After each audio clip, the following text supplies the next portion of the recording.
I'm not an active criminal. I'm not one of these that's going to sit here and fabricate his fucking story. You know, you get some people, you know, I'm not mentioning names, they make out there. I'm not no major drug smuggler or big armed robber. I'm not. I'm just a lad who makes his money, who goes to work, makes his money, but it just so happens my profession is violence, right? Look, we can't let you fight whilst I'm on tag. You know, whilst you're on a tag, you don't want to be associated with criminality. You know, it's a bare-knuckle fucking boxing show. But I don't know what's going to happen. My life's so fucking unpredictable. I don't know if I'm going to get fucking killed one day, put in prison the next, run over, anything. You know, this is the joys of living in the fast lane. Anyway, I pulled up in the traffic lights. Hands in your fucking head, hands in your fucking head, hands in your fucking head. Like, got the machine guns pointed at me. Bearing in mind, 7 o'clock on a fucking Monday morning. Fucking a bit early for that, you cunts. Next thing you know, the things start getting heated.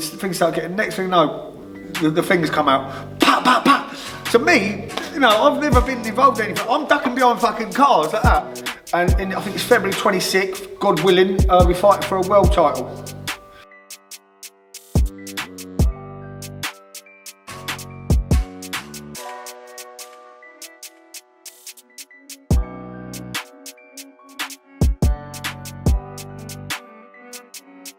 KRN TV is delighted to announce the channel is now sponsored by the Compensation Claims Network. Have you been injured? Was somebody else at fault? Whether it was at work, on the roads, medical negligence or anything else, we can help. Compensation Claims Network is one of Britain's leaders in personal injury claims, with thousands of successful claims on a no-win, no-fee basis. Make the best of a bad situation and give us a call today to find out if you have a case. And mention KRN TV to get a discount on the fees on any successful claims.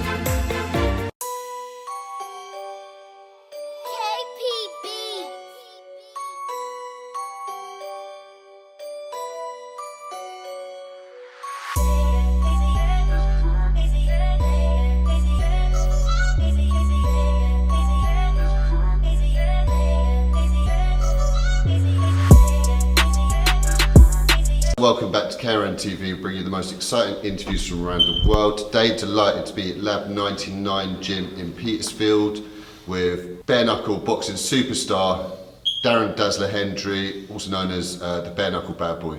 Darren, how are we doing? Yeah, all good, thank you. Not bad at all. Thank you very much for giving me the time. So obviously a few of you might have seen Darren did a previous interview on the channel that was doing unbelievably well, nearly had 100,000 views in 2 weeks. But unfortunately had to be taken down when the police got in touch and said it could be perceived as threatening, and Darren unfortunately had a court case going on at the time, and I now believe that court case is done, finished now, is it, Darren? Yeah, well, it's never fucking done with them like with the other mob, is it? But as on paper, that court case is finished, you know, thank fuck for that. Perfect. Fucking joke it was anyway, but that's another story. And that lasted for fucking years, didn't it? Yeah, obviously yeah. You ended up going away for a bit of time, coming out on tag and that, and yeah. So it's nice to have that. It's been emotional. It's been emotional, that's for sure. So you haven't got that weight hanging over your shoulders anymore, and you can obviously concentrate on the fight. And that's it. And you've got nothing pending, no further court cases or trouble. No, that's it. A couple of fucking Mickey Mouse probation things and stuff I've got to do. You know, got to play the game, haven't I? You know. Shouldn't have been put in that position anyway, but like I say, that's another fucking story. Absolutely, I'm jealous of it, not having nothing pending. Yeah. But and so talk to me about the police harassment. Do you think it was like harassment? Obviously, it went on over the last couple of years. 100%, 100%. As I discussed in our previous interview, I'm not an active criminal. I'm not one of these that's going to sit here and fabricate his fucking story. You know, you get some people, you know, I'm not mentioning names, they make out there. I'm not no major drug smuggler or big armed robber. I'm not. I'm just a lad who makes his money, who goes to work, makes his money, but it just so happens my profession is violence, right? But yes, I do have a bit of form in the past and stuff like that. And there's this one bent copper who's got, I don't know if he's got some homosexual infatuation with me or what, but he's got a proper fucking hard-on for me. He knows full well that I was innocent in that last thing. You know, he knew full well, but he still just, he had a proper, when they got a stump on for you, that's it, isn't they? Do you know what I mean? They're just cunts, aren't they? Of course, well hopefully he can leave you alone now. Well, I'd like to think so. Get on with your life, you sad, silly little man. Yeah, go and catch some proper criminals. Exactly, you know, there's people out there raping and murdering, but he wants to come after little old me, but, you know. Yeah, well, get on with your life, officer. Yeah. But obviously, since our previous interview, you've had one bare-knuckle fight, haven't you? You winning the European title. Do you want to tell us about that? So when was that? How long that was August the 28th. August the 28th. it's been so difficult because obviously I was on a GPS I saw curfew. obviously people will put a description for that fight in there, so have a look at that in the details. Yeah, of course. But you were fighting with a tag. I was fighting with a tag. I don't know if that's ever been done before, especially in a European title fight. But yeah, obviously I had a GPS curfew, GPS tracker on my ankle, and it made training so hard because obviously I had to be in at 8 o'clock every night. So to get most training sessions, I was having to run back, get there, and there was only certain locations I could go to. I couldn't go up to London because I couldn't pass through Surrey. So I was having to, just do little bits where I could, and be a bit of a gym hopper, having to go to different bits, But yeah, the fight went well. The original geezer I was supposed to fight was some ex-German cruiserweight champion. It's would have been a real test for me. From no fault of my own, people say I've had a couple of easy fights, but that's been no fault of mine. It's not my fault. People pull out. The day before or the week before, it's happened a couple of times now. Every time I've got to fight someone that was supposed to be a credible test, they've pulled out like through no fault of their own, and I'm having to fight someone who I wasn't originally supposed to fight. And the fight went my way. I spanked the geezer in about a minute, less than a minute, I think. I don't really know, but fair play to the geezer. He come over. I think he was from Denmark or something. He come over last minute opponent change. Didn't even have time to get a game plan together, but went in there and done the business, Was there any needle before? Because I heard the commentators when I was watching there talking about, oh my God, looks like something's gone on and stuff. If he's from Denmark, or was it just in case you're fired up? No, it wasn't that, because I'm not, some of these people in this fighting game, they put on, I'm quite cool, do you know what I mean? I ain't got no, if I got something personal with someone, it'll be a whole fucking different game. And the fighting a guy at the window, I'll come up to your fucking house. But that's another story, I put up a picture as a joke. It was me being a bit disrespectful because the geezer, Ronald McDonald, the McDonald's character, they looked, big curly hair, he looked a bit like him. So I put up a picture saying, "Oh, this is who I'm fighting now," and he was like, "Yeah, you're very disrespectful to me. You're very disrespectful." So I'm halfway to the ring and he's giving me a look going, "You're very disrespectful." I said, "Mate, we're just about to have a fucking bare knuckle fight. You know what I mean, mate? Sort out your problems in the ring. Not fucking doing it now." But so yeah, but. Afterwards, it's all fun and games. I shook his hand and his corner's hand and all that. There ain't no malice on my behalf. Of course. And obviously that was on the BFB promotion, was it? BFBA, Bare Fist Boxing Association. And I just want to say, fair play to Andrew Bakewell, who owns BFBA, and also Ian Mozzie Morris from Bloodsport Affiliated Management, because they gave me the opportunity when others wouldn't. And it looks like they're doing big things. Obviously, their show on the weekend just gone looked like a real good show. And they're so easy to work with and all that. They're so easy to work with. They're not on your back all the time. And they're just good lads. I think because they're ex-fighters themselves, they understand, and they're decent lads. And so obviously previously you'd fought on the BKB, was it? Yeah, that's right. And so what had happened there for you not to carry on? Because obviously you're unbeaten on that. You're unbeaten in general. As a bare-knuckle fighter. Why did the separation happen there? I come out of prison. And I just wanted to get fighting straight away. No, I'm on 31, and I just wanted to get fighting 30 whenever I was when I come out. I just wanted to get fighting straight away. There's such a short, especially bare knuckle, shorter than glove boxing. Anything could fucking happen. I mean, I broke my hand in the last fight, but I just wanted to get fighting straight away. And I was saying to the promoters, and this isn't a dig at them. This is not, they've got a show to run. And I'm not being disrespectful. I'm not a disrespectful kind of fella. But I was like, look, I want to be fighting. And there was and ahhing, and then I got a message back saying, look, we can't let you fight whilst I'm on tag. Whilst you're on a tag, we don't want to be associated with criminality. It's a bare knuckle fucking boxing show, but that's neither here nor there. And I was thinking about, and I can understand their reasoning. They're trying to move away from the thuggish image, and I can understand their reasoning, But I was sitting there thinking, I said, look, I'm 31 years old. I said, I can't be waiting about. I don't know what's going to happen. My life's so fucking unpredictable. I don't know if I'm going to get fucking killed one day, put in prison the next, run over, anything. This is the joys of living in the fast lane. And I couldn't sit about the fucking way. I was even sitting there twiddling my thumbs, waiting for my court case pending, or what else is going to fucking happen. Do you know what I mean? But then another promotion said, we understand that people do or don't make mistakes, depending which way you look at it. And we'll give you that opportunity. You're a decent fighter. We want you on our show. And no disrespect to the other one, but I'm grateful to the other promotion for letting me have that opportunity to fight and show what I can do. Yeah, will you ever go back to BKB now, or you would be a BFB, or are you going to go between whatever suits you best at the time? I'm a very loyal person. Are you contracted to solely to BFBA now? Yes, yeah, and it goes a long way with me. They gave me the opportunity when no one else would. So, and it's such a good show, and it's coming up so much as well. Yeah, so guys, if you didn't see the most recent show for the weekend, highly recommend it. Ben Hatchett was fighting there. Who else there? Chazza fighting as well, who we're doing an interview with soon as well. They had Martin Ford there, absolute monster there, Dougie Joyce there, Tom Zanetti. Looked like a really good show. And so you're going to be fighting now for their title, is that right, Darren? Well, I fought for the European title in that last one, and I think it's February 26th, God willing, we're fighting for a world title. Fighting for the Cruiserweight world title, BFBA Cruiserweight Bareknuckle title. Do you know who you're going to be fighting in that? Yeah, but I don't know if I'm allowed to say yet. But okay, so don't say, but is it a tough opponent? Very, yeah. Yeah, he fights on a very well-known Polish show. Is it? One of the well-known Polish bare-knuckle show. He fights on that, and he's, them Swiss rolls, they're hard as fuck, I've seen some of those Polish shows. David fighting, they are brutal. Yeah, they don't give a fuck, do they? So what he might not lack, he might have better Queensbury rules boxing ability than him, but they're tough as fucking old boots, them Swiss rolls, aren't they? Yeah, of course. And so I really look forward to obviously watching that. And have you started your camp yet? Obviously, we're still a good few months away. No, because I've had this court case hanging over my fucking head, which I can't talk too much about, understandably. But it was. As much as the case itself was a load of bollocks and complete bullshit, you never know how it's going to go, do you? You don't know if they're going to chuck you out with a 5 stretch or what. So I just had that hanging over, and I've been getting fat as fuck eating fucking kebabs and shit like that. But I always keep myself ticking over, keep myself a little bit sharp, because you don't know what's going to happen. Just day-to-day living. Yeah. But get Christmas out of the way. I'm not a party boy, so that's. It's not really that sort of thing I have to worry about, but I'm going to get Christmas out of the way and get straight back in the camp, And so you're not going to be going crazy and letting your hair down, obviously now you've got the tag off your leg and that. No, I just want to move on with my fucking life, Of course. And so who are you going to be training with, Darren, who's going to be your coach for this stuff? Do you talk about that, or are they someone who's involved with licensed boxing? So no. I've got some very good people around me, I'll just say that. I've got a friend of mine who's opening up a gym quite near to where I'm staying at the minute, so... That's and he's a very well known in the kickboxing and boxing world, and he's a pal of mine as well, and he's a good trainer.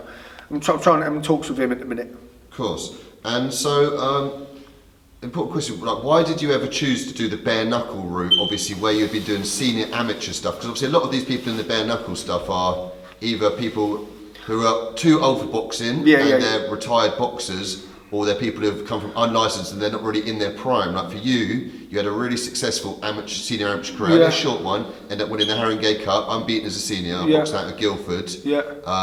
Why did you not turn over and go down the glove route when you obviously were someone who was so skilled and could still have a future? Do you know what it was? I came out of prison the first time. I come out, I think it was January 2019, something like that. Yeah. And I was the bare knuckle, right? Sorry to go back to myself. The bare knuckle. When I first started watching it, it was like when I first started, 4 or 5 years ago. It was like just like local hard men from the pub and old thugs and things like that. Not much, and it was just hitting hopes. Then it graduated, and it was like ex-pro boxers, ex-UFC fighters. There was a good standard of it. And that's when I sort of got into it. Now, this isn't no disrespect, I don't mean no disrespect, but you've got to start getting some fucking proper donuts getting into the bare knuckle now. It's like, this ain't a Mickey Mouse sport, There ain't no fucking dolly mixtures around here. It's a fucking... lads that have 1 or 2 white collar boxing fights, and now they're getting into the bare knuckle. And it's like, some people's going to get fucking seriously hurt, But going back on your original question, I come out of prison, then I had one more senior bout against a tough lad from Kent, and I was 29, 30, and I was thinking, look, boxing for plastic trophies, putting all that effort in boxing for plastic trophies, I was either going to go pro as a glove boxer, but I always fancied the bare knuckle. Being a little shit from being a younger, bare knuckles has always been a part of my life anyway. And the glove boxing is either go down. Everyone knows boxing. I don't mean to lift the lid on it, but it's a very corrupt sport, isn't it? The more tickets you sell, you're going to win fights, aren't you? And I'm not from the city. I'm not a big city boy. I'm from a little town in the southeast. If you don't sell tickets, you ain't. And I'm too proud to be a journeyman. I didn't want to be a fucking journeyman, especially at my weight, getting your brains punched in for a few quid, So it was going down the bare knuckle route, and I like the bare knuckle. It's it suits me to A lot of glove boxers come over and they can't really. And not all, but some can't really get to the bare knuckle dynamics, Well, like I say, it's a completely brutal it's fighting, isn't it? It's brutal compared to boxing, which Exactly. is more of a sport, isn't it? So like I'm saying about this next opponent, you know, people have said I might have better boxing skills, but that means fuck all in a bare knuckle fight, does it? You know, all it takes is one shot and boom, you're out. Of course. And so you obviously spoke about why you did it. Is any chance you going back to glove boxing at any point? I'll do unlicensed fights, you know, to keep myself ticking over and earn a few quid or whatever. I'll just because I love fighting, I love boxing, I love the competitiveness of it, and yeah, I'll definitely do it. But as for going pro, no, I don't think so. No way. So in the past, you'd even had some MMA fights and stuff like this. Yeah. Would you ever do anything like that again? Or Probably not. Or anything like this? Nah, I doubt it. The MMA is not for me. I respect it, but it ain't for me. The MMA, it's you know, and at my age now, it's I can't be fucked to go and learn the ground. I like wrestling. I like wrestling. Yeah. You know, not no fucking wearing your pants WWF wrestling, but you know, like Olympic style wrestling. I like that. But the MMA, the jiu-jitsu stuff, maybe when I'm a bit older, I might get into it. But as for fighting MMA, nah. Bare knuckles my forte. I love it. You know. Of course, and so obviously the traveller community are renowned for the bare knuckle fights and that. Yeah, Did yeah. you ever have one of these fights with them just for money that obviously wasn't on a promotion as such, which is just like... If the right money's there, you fight anyone, wouldn't you? It's a lot different, the traveller sort of, to the bare knuckles we know in the BKB types sort of thing. There's no rounds, can be a lot very slow paced, not a lot of shots thrown. I prefer the in and out, bam, bam, bam. You know, fuck the Queensbury rules. I just want to go boom, boom, boom, get it over and done with. You know, inflict as much violence as maximally possible, and just hurt that cunt. Excuse my language. Hurt the person as most ferociously as possible. Then shake his hand after. There's no malice. But I'm not sitting there pouring at each other. It's not my thing. Yeah, it's more. But then again, you see the fight between. I've seen the fight the other day between. Danny Christian Decker? Yeah. That was in the 12-foot ring, wasn't That it? was in the 12-foot ring, yeah. But, you know, I know that Decker's supposed to be a bit of a donut, but I don't know the geezer, so I can't judge. But I thought fair play to the pair of them, you know, no matter 100%, what, you know, and that's all I'm saying, you know, I don't know about their fucking past history and I don't give a fuck. You know, it's nothing to do with me, I don't know the geezer. But I think fair play to them, you know, they can hold the Reds up right. And also big shout out to Dougie and Paul Venice, they're both two top lads, and they've done a fucking mustard job on that and all. Yeah, done a very good job. That was a good concept that they did, because obviously Dougie was trying to change it slightly rather than being one of the ones where people can move about. Yeah. 12-foot ring, nice. Nowhere to run, nowhere to hide. And I thought Christie, for a smaller fella, done fucking immensely well. Did very well, didn't he? There's fair play to both of them. Yeah. And so, talk to me about, is there a dream opponent out there for you as a bare knuckle? Is there one person you've had your eye on and thought he's a serious pro, he had a good career? Is there anyone you're looking at that you'd be like, right? No, not really. I mean... Who's the best out there? I don't know, probably my pal Jimmy Sweeney, but he's a completely different weight to me, and he's in another promotion, but he's, but yeah, I don't really look at too many about other people, I give a fuck about myself, you know. But there is... At the show, like I say, I don't want to mention names because no, there's people fucking watching this and getting me done for, you know, defamation of character. But there's someone that called me out the other day who I won't mention by name, but I was supposed to fight him on a previous promotion, and he pulled out the day before with a broken hand, and then he called me out the other day because he won his fight. But his extracurricular activities, what he does for a job, means I can't never fight. I would never fight that geezer because he's, you know, the company I keep and stuff. I could never live it down if I was to fight him. There'd be no glory in beating him. And God job if he ever landed a punch in me, I could never live it down because of what his extracurricular activities he gets up to. You know, I could never fight someone like that. You know. So it's a mystery. I'd intrigued to know who that is. Maybe you can tell me when the camera finishes after the interview. Well, he's a fucking gay porn star. He's a fucking gay porn star. You know, I'm not mentioning him by names, but I've actually spoken to the geezer. He's actually a lovely lad, and apparently he's not bent. But you know, this isn't homophobic. Before you start fucking having a go at me or anything, he is actually a sound geezer. I don't mean no disrespect, because if he does that as a job, how the fuck could I? You know, if I bashed him up, which I would, and oh yeah, but you bashed up an iron. And if he landed a punch at me, you got it. But you know, and this is no disrespect, but how the fuck could I put myself in that position to fight someone like that? It's lose-lose for me, isn't it? Yeah, I'd sooner give up fighting altogether than fight someone like that. You know, and that's no disrespect, but I couldn't do that. Indeed. And so when we're mentioning obviously dream fights, there is an opponent as such, but would you like to go out to America? Is there any possibility, or where you've got more chance of fucking Charles Bronson going to America than me? I've got a fucking criminal record as long as your arm. I don't know what to be honest, I've never looked too much into it. But a good friend of mine, Nick Chapman, he's doing that in Thailand now. He's doing BKFC, the American firm. He's doing it out in Thailand, and he's offered me to go out there. But obviously, I've got probation and shit like that. But yeah, shout out to Nick. He's doing big things out there. Good lad. See, that could be a big look for you. And I'd love to go to Thailand. You know what I mean? The thing is, people get this misconception. I don't find Oriental pussy very attractive. I wouldn't really give a fuck about. You know, some people go to Thailand for doing this. I would literally go out there for training because I think it looks like a beautiful place. And go out there and bash someone up, earn a few quid, well, have a nice holiday. Yeah, hopefully you get a chance to go out there at some point in 2022. That's one for the future, yes. And so earlier you mentioned obviously the court case is done, you've got nothing pending at the moment. You said obviously you're trying to stay out of trouble, but you've had, and your place been raided in the last few months? And they won't let me live my fucking life. They, like I said, they seem to think I'm some sort of fucking major criminal, which I'm not. I go to work, I do me bit of training. I say, you know, my security company, the security company I was involved with, got shut down because the initials so happen to be DJ8, which is my initials. Pure coincidence. But yeah, they shut that down because, you know, they couldn't have villains involved with the security business. And I was going about, this was about 3 or 4 months ago, bearing in mind, I'm staying with some friend of mine's family, yeah? This was, I was on the tag. Driving about Monday morning, about 7 o'clock in the morning, and that was a parked up X5, blacked out X5 on the side of the fucking country verge. I thought, that's odd. That's either someone coming to whack me, or that's old Bill, you know?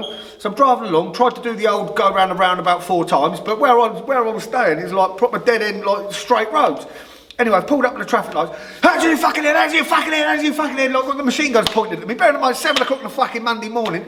Fucking a bit early for that, ain't it, you cunts? Anyway, they dragged me out the fucking motor. But where it is a little town I grew up in. So people who knew me mum growing up and that, knew me from a little boy, they're like, leave him alone, for fuck's sake, shouting at the old Bill, taking pictures. Leave him alone, you lot are always on him. And I said, what you nicked me for this time? Well, you know, you've got jobs to do. And they done it under the disguise of me breaching my tag. Since I've been on this tag, well, since I was on that tag, I had to be in 8 o'clock every night. It's always been 100 hours. They said, no, 6 o'clock, you know, 1800 hours. I said, all right, you silly cunts. I said, you can take me to the station, do whatever you want, you're going to be apologising to me in half an hour. But I didn't know. I knew it was sounding a bit naughty because you don't come with shooters for a breach of a tag, breach of a fucking tag, you know what I mean? You know, the full mufti lot on, the full, you know, riot squad shit on. Anyway, they took me to the station. Right, when you're down there, we're actually searching your house for drugs and firearms. Drugs and firearms. I said, really? Come on. One, and I was like to say, okay, I'm not involved in drugs and firearms. I'm not. 2, even if I was, which I'm not, do you think I'd be that fucking stupid to leave them at my friend's family's house? How disrespectful would that be? Yeah, I'm just shotting drugs and fucking firearms and you know, firearms from your fucking house. How fucking stupid. I don't know where they get their fucking intelligence from.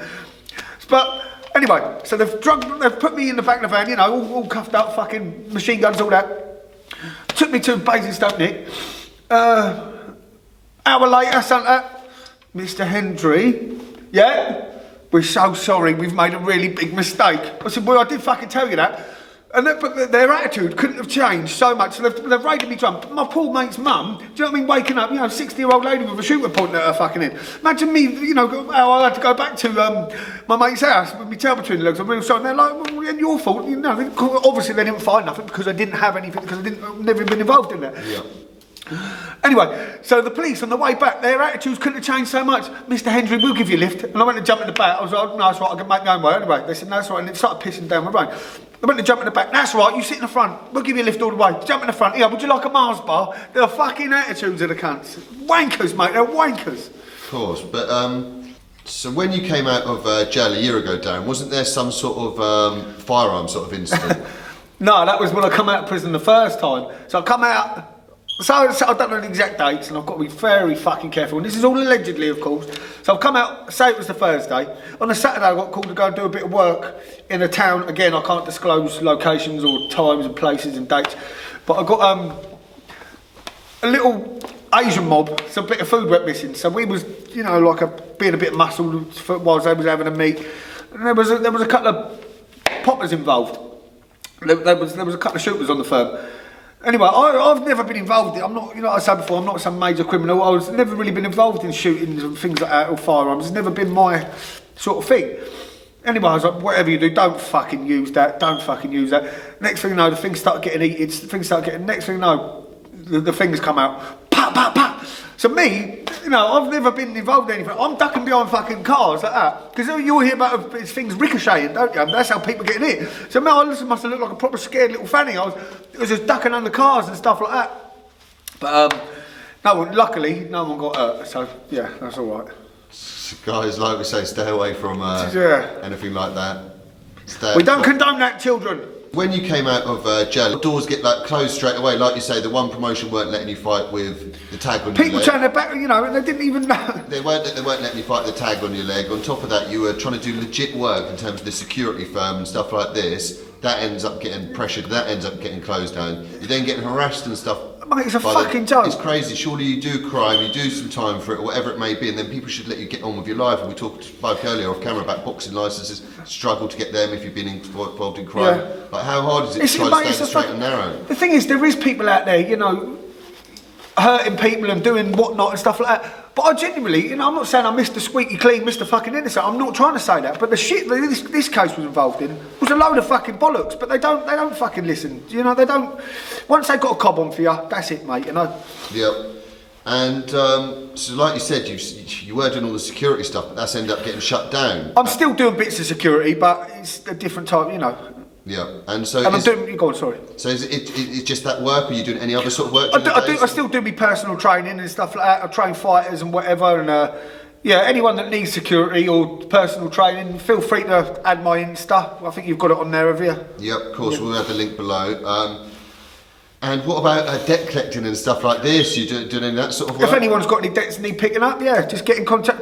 All I say is I've got to be so careful what I say on this camera, haven't I? Do you know what I mean? Just give me a message, add me up on the Instagram or something, and give me a little message and see how I can help you with whatever it is, whether it's training, debt, security, anything, you know. Yeah, and obviously touching on the trouble before, obviously in the past you've been hurt quite badly, you've been hit with weapons and stuff like this, you've been staying out of all that sort of trouble in that. Obviously you don't need to talk about any specifics or anything, but I haven't been stabbed recently and I haven't been hit with a weapon recently. I've in all fairness, for the last year I've been good as gold. Well, goldish, you know. Perfect. Well, yeah, no one knows nothing, so it didn't happen. Well, exactly. And so talk to us about your future plans then, Darren. You obviously, like I say, you're still doing a bit of security. You're hoping to get the firm up and running. What, do they stop you if you've got a licence or something? You can't have nothing in your name, or what is it? Well, I can't run anything in my name per se, but there's nothing stopping other people becoming partners and me helping them out, you know what I mean? Because I get so many contracts, I get so with the boxing world and people who know me and stuff like that. Because you know, I've got connections all up and down the fucking length and breadth of the country. You know, even if it's good or bad, and I'm always getting offers for security. Always. It's just, do you want the security industry? It's trying to find decent lads to do it now. You know, the coronavirus has fucked so many things up. You know, not just the security, but everything. But yeah, it's trying to find decent lads to do it nowadays. And like you say, the trade isn't what it was, where you need to have licences now, you can't have criminal records, difficult to be able to do. Well, you think back in the day, you got a job doing the doors or doing the job doing security when you was a bit of a lump and look after yourself. Now you get some spotty fucking, disrespect, some spotty 19-year-old kid who goes back like that and they'll shit himself and hide in the cupboard. You know, back in the day when you had proper lads that could do the job, they're gone, aren't they? Because they can't get the licences no more. And like I say, it's crazy these days. Bouncers can't even give the troublesome person a slap like this, or before they know it, they're in the cell. The police ain't backing them in the same way, even though maybe they should. Exactly, yeah. Like it's fucked up. Yeah, and so talk to me about your future plans then, Darren. What are you planning to do? So obviously you've got the world title fight coming up in February, but what are you looking to achieve in the personal thing for the rest of 2022 and beyond? Are you looking to stay with BFBA? Yeah, I want to get this, well, I'll win this world title, see what, it's going to open up so many more opportunities when I win it. Just keep on winning, keep on smashing the fuck out of people. Stay out of trouble. Not that I should have got in trouble in the first place, but that's neither here nor there.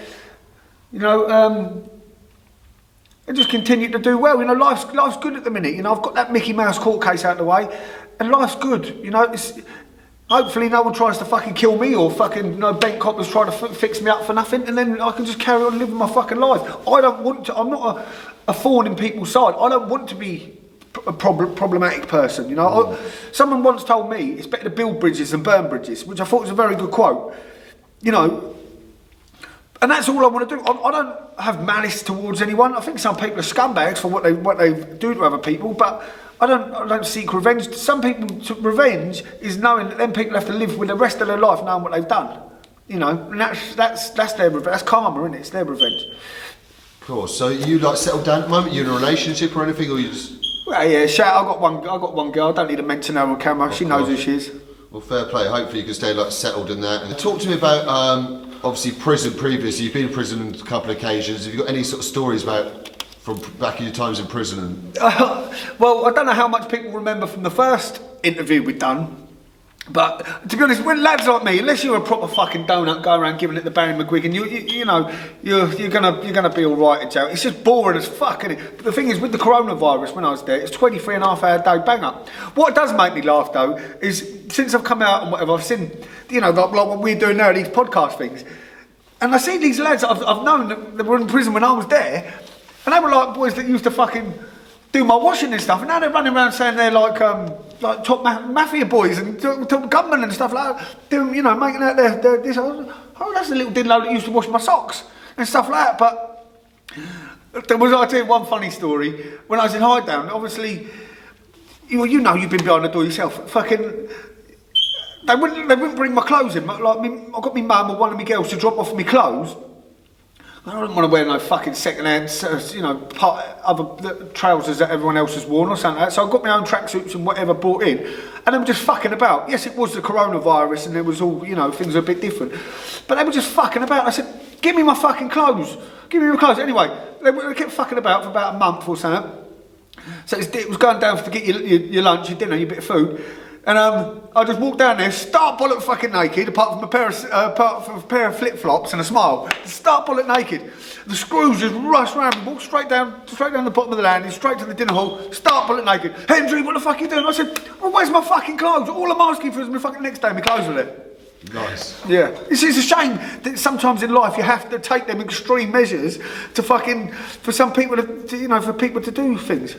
Yeah, well, hopefully you don't end up going back there. I'm I've not going. spoke to people who've been away like yourself and that, and it sounds like it's like Cat A conditions for Mate, it's everyone in the disgusting. country. It's disgusting. You wouldn't treat a fucking dog like that, you know. I know, and it's just obviously this lockdown still looks like it's going to carry on. No, and they've mate, obviously it's been a on it fucking joke. continuously. I'll probably get banged up just for doing this interview, but well, know. fingers crossed. Obviously, they give you a chance and you can get on with your life. Yeah. You know. Is there anything else you want to touch on that we obviously ain't touched on today? Shout out to Andy Bakewell from Barefist Boxing Association and Ian Morris Mozzie and James Cooper from Bloodsport affiliated for giving me the opportunity to fight when, you know, when others wouldn't. Of course. And so, like Darren's touched on, we said previously, he's got the fight coming up in February, and we're going to try and do a little bit of the build-up with that, and maybe do a little documentary of it, showing the build-up over the month or two leading up to that in the new year. So I'd like to obviously thank you very much for the opportunity today, Darren. And No obviously worries. you're going to be back on very soon. And obviously I'd like to thank Lab 99 Gym for giving us the space today. Lovely gym. If anyone ain't from the local area, come try it out. And yeah, I'd like to thank all the viewers, and then until next time, Darren, thank you very much, mate. Thank you.